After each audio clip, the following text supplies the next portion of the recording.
I'm gonna give you a history lesson.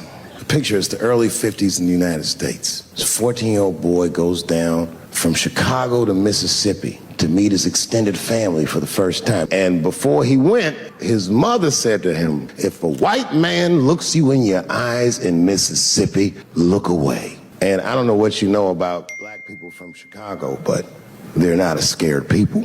And legend has it, he was in front of a convenience store, hanging out with his cousins, having a good time, and a white woman walked out of the store, and he thought she was pretty, and he said, bye, baby, not realizing that he had just made a fatal mistake. 4 days later, a group of adult white men burst into this family's home and snatched a 14-year-old boy out of bed in front of his family that was powerless to stop them, and he was never seen alive again. His name was Emmett Till. They found his body maybe a few days later. It was in a creek tied to a wheel so it would sink, horribly beaten and bloated. Hideous. And lucky for everybody in America, his mother was a gangster. In the very midst of a mother's worst nightmare, this woman had the foresight to think about everybody. She said, leave my son's casket open. She said, the world needs to see what they did to my baby. And every publication here in the United States, from Jet Magazine all the way to the New York Times, had this boy's horribly bloated body on its cover. This was a very definitive moment in American history where every thinking and feeling person was like, ugh, we got to do better than this. And they fought beautifully, and here we all are. And the reason that I bring that up tonight is because less than a year ago, the woman that he allegedly whistled at admitted on her deathbed that she lied in her court testimony. And you can imagine when we read that shit, we was like, ooh, you lying ass bitch.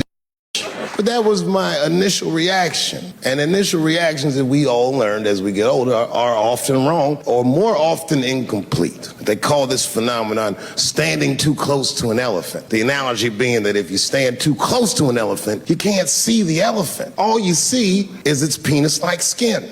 Time goes on, and then after time, you can kind of see the whole elephant, and it's humbling because you realize that this woman lied, and that lie caused the murder. But that murder set in motion a sequence of events that made my wonderful life possible, that made this very night possible. How could this be that this lie could make the world a better place? It's maddening. And if that woman that said that heinous lie was alive today, I would thank her for lying. And then I would kick her in the pussy. I'm gonna give you a history lesson.